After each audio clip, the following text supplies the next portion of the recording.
Good morning class. आज हम लोग विभाजन सूत्र पढ़ेंगे। विभाजन सूत्र मतलब सेक्शन फॉर्मूला। किसी अंतरिक्ष में दो बिंदु के बीच की दूरी निकालना हम लोग जान गए हैं, इसे पहले वाली क्लास में पढ़े थे।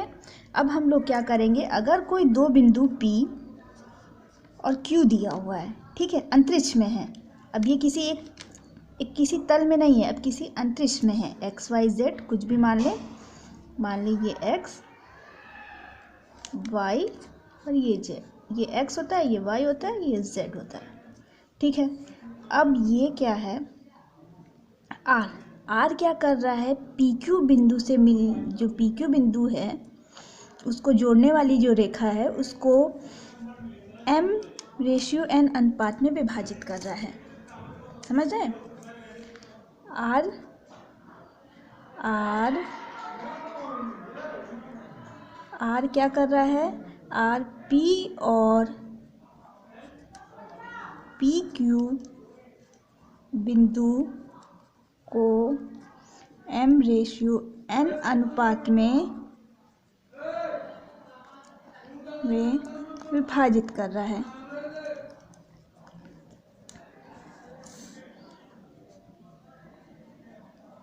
तब हमें क्या करना है, आर का क्या निर्देशांक ज्ञात करना है। तो आर का निर्देशांक क्या होगा, देखें, जैसे हम लोग जानते हैं कि कोई अगर किसी तल में कोई दो बिंदु दिया हुआ है, समझने के लिए यहाँ देख लें, चलिए ऊपर देख लेते हैं।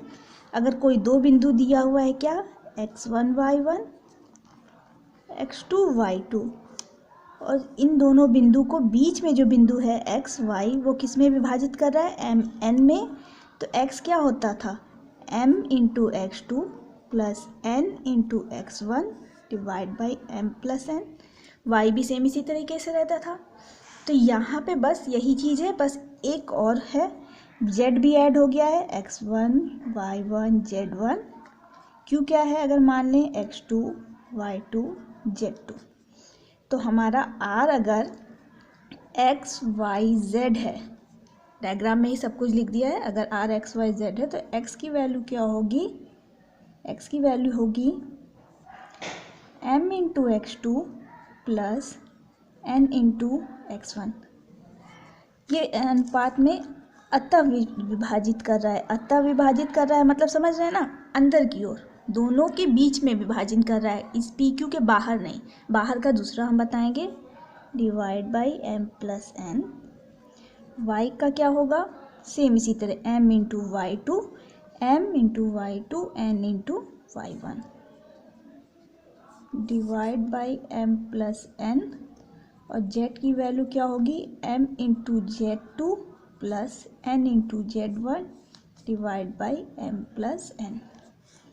यही हमारा क्या कहता है, विभाजन सूत्र बताता है। ये यहाँ तक तो हम लोग पता था, किसी एक तल में, बस यहाँ अंतरिक्ष में एक और निर्देशांक जुड़ जाता है z एक्सिस वाला, तो इसलिए हम लोग z का भी जोड़ लेंगे बस। और जैसे ही पुराना याद है वैसे ही ये भी याद कर लेंगे। चलें, तो अगर इसी तरह अगर हमको मध्य बिंदु निकालना हो, मध्य बिंदु, तो मध्य बिंदु जैसे तल में जानते थे m/n, इसका अनुपात क्या होता था, 1/1, मतलब mn की वैल्यू क्या होती थी, 1 1। तो मध्य बिंदु x क्या हो जाएगा, x1 plus x2 divide by 2, और y क्या हो जाएगा, y1 plus y2 divide by 2।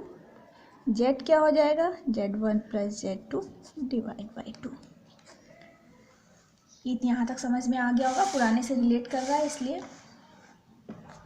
इसमें ज़्यादा नहीं बता रहे हैं। अगर कह रहा है, अगर पी क्यू बिंदु है, एक मिनट आगे बढ़ना पड़ेगा, हमें रुक जाए, हाँ यहाँ चलते हैं, यहाँ देखते हैं। अगर पी क्यू बिंदु, पी क्यू आर क्या कर रहा है, पी और क्यू बिंदु के, पी क्यू बिंदु, डायग्राम वहीं से देखना है, को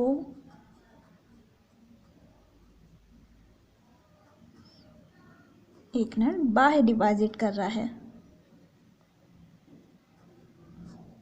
विभाजित कर रहा है। एक्सटर्नली समझना, विभाजित कर रहा है, मतलब P यहाँ है, Q यहाँ है, R यहाँ पे है। इन दोनों को बाहर से किस रेशियो में डिवाइड कर रहा है? M, ये M है और ये N है। तो क्या होगा x की value? m into x2 minus n into x1 divide by m minus n। y क्या होगा? जस्ट वो फिगर के आगे ही चलना है, p और q r का जो दिया हुआ था वही चीज़ यूज़ करेंगे, x1 y1 z1, x2 y2 z2 q का, और ये x y z।